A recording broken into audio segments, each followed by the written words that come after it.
Marshall Rosenberg was a true alchemist.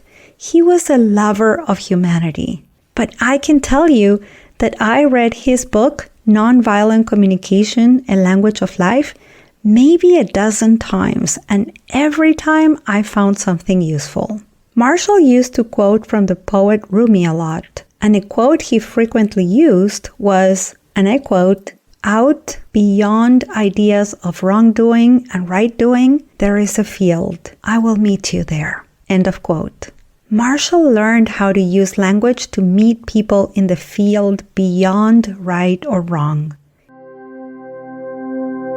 I don't like to argue, so I say nothing and fume for days. How do I set boundaries without sounding like a jerk? I hate the idea that I might accidentally offend somebody, so sometimes I'd just rather say nothing at all. Welcome to the Language Alchemy podcast, and thank you for joining me today. This is your host, Alejandra Siroca, a transformative communication teacher and coach devoted to helping you have more peace and more harmony in all your relationships. If you are new to the podcast, you may not know that I've been interested in communication since I was a little girl. I studied language and communication for decades, and I still do. I will study language and communication for life. And in this podcast, I encourage you to do the same. I've experienced and witnessed again and again how powerful our language can be to bring people together or break them apart, and how the language we use in our internal dialogue to talk to ourselves can be healing and helpful or distracting and destructive. In life, we have new situations, new people, and new contexts that require we keep our language and communication alive, conscious, and open. In my own communication journey, I founded Language Alchemy as an integration of linguistics, psychology, neuroscience, ancient wisdom traditions, and communication approaches that came from academic studies, language institutes, spiritual teachers, workshops, trainings, retreats, certification programs, and one of them is through books. People often ask me for communication book recommendations. What book can I read that can help me communicate, Alejandra? Well, it depends on what you want to communicate. There are a myriad of books that have given shape to language alchemy.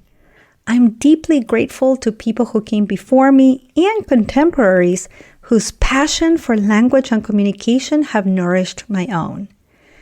This is why, here and there, I will devote a podcast episode to a book that has influenced me, that has deepened my horizons, led me to ask questions, or invited me to take an honest look into my own language and communication.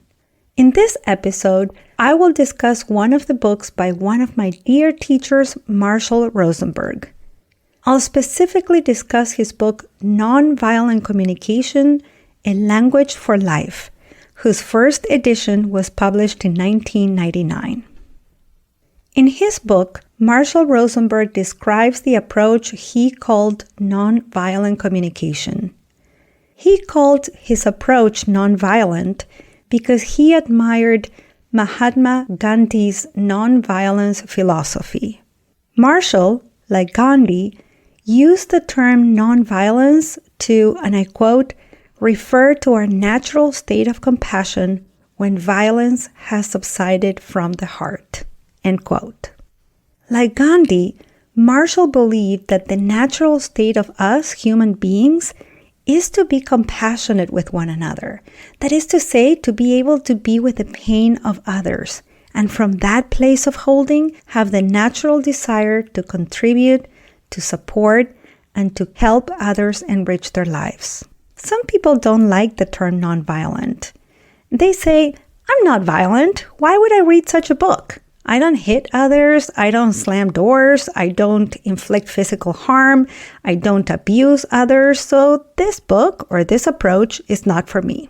If you've said that yourself, just know that instead of using the term nonviolent communication, many people, myself included, use the term compassionate communication to refer to Marshall Rosenberg's system. In fact, Sometimes he used the term compassionate communication as well. In the book, Marshall proposes a 4-step approach to be able to communicate in a compassionate or life-affirming way. This 4-step approach is sequential, and the 4 components are: number 1, observations; number 2, feelings; number 3, needs; and number 4, requests. Let me describe them one by one. Observations are when you simply mention what someone does or says. In this approach, we separate observations from judgments, criticism, or labels. So, for example, instead of saying, "You're impossible to deal with," which would be a judgment about the other person, you may state an observation, such as, "I asked you what you wanted to eat 3 times, and each time I heard you say, 'That's a terrible option.'" Or for example, instead of saying, "You don't care about me," which would be a criticism, you would say, "When we got to the party together, after talking in the car about how much we were looking forward to having fun together, I saw you go get a drink and then talking and dancing with other people. When you came to talk to me again, it was to ask me if I had my coat on and if I was ready to go home." The second step of this approach is to identify and express feelings, as opposed to expressing thoughts.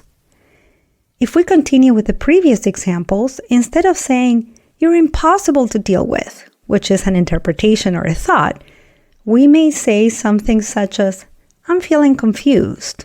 Or instead of saying, "You don't care about me," we would say, "I'm angry, sad, and lonely." The third step Marshall Rosenberg describes in his book is to take responsibility for our feelings by mentioning our specific needs.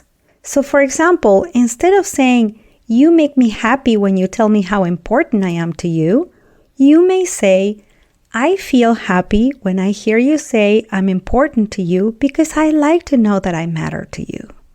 Or instead of saying, "I can't believe you left me alone at the party," we may say, "I felt lonely at the party because I wanted to have fun together. I didn't know anybody but you, and I needed reassurance and companionship."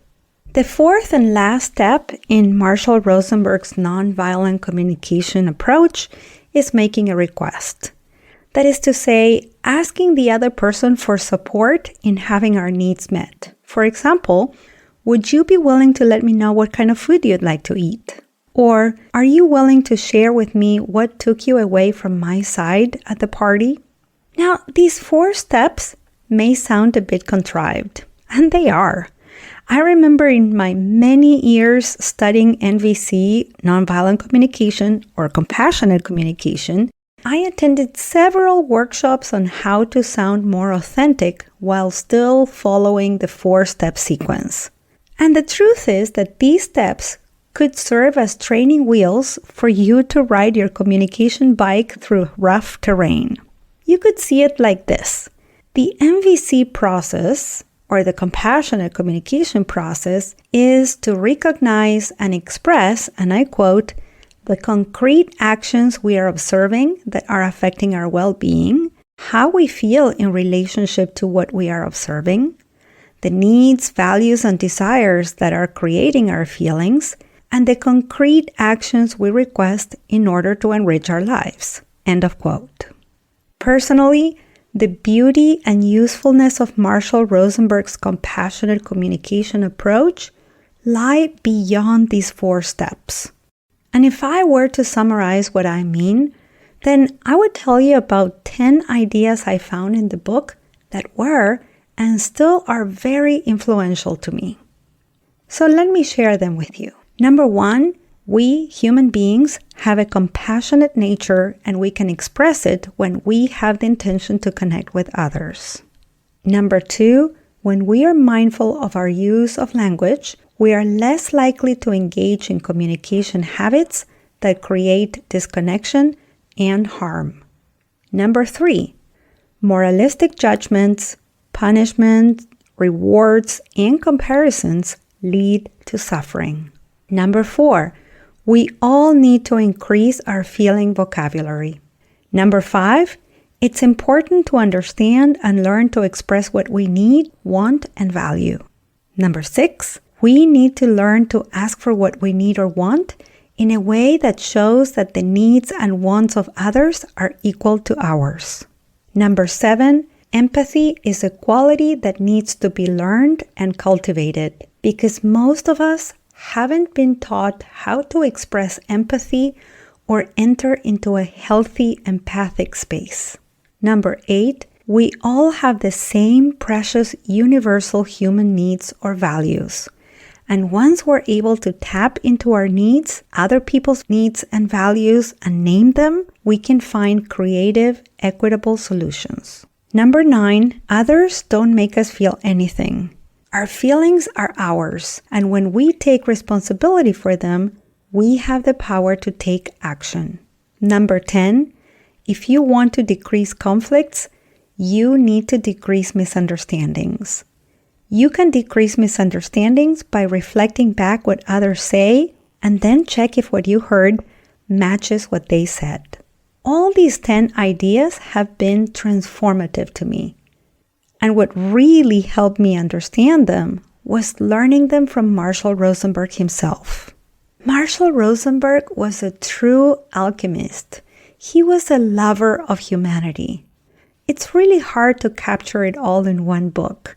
But I can tell you that I read his book, Nonviolent Communication, A Language of Life, maybe a dozen times, and every time I found something useful. Marshall used to quote from the poet Rumi a lot, and a quote he frequently used was, and I quote, "Out beyond ideas of wrongdoing and right doing, there is a field. I will meet you there." End of quote. Marshall learned how to use language to meet people in the field beyond right or wrong. He learned to use the language of the heart to connect to other hearts. And while I no longer follow or teach his exact 4-step process, I was deeply inspired and influenced by Marshall's teachings. If you give the book a try, I'd love to know what you get from it. To recap, in this episode, I shared about my dear teacher Marshall Rosenberg's book, Nonviolent Communication, A Language of Life. Thank you so much for listening, and a special thanks to Nancy, who was my first compassion communication teacher. You'll hear from me next week when I hope to have a treat for you. Until then, and as we say in Argentina, ciao ciao. Original music by Gary Lapoe. You can find all links in the show notes at languagealchemy.com.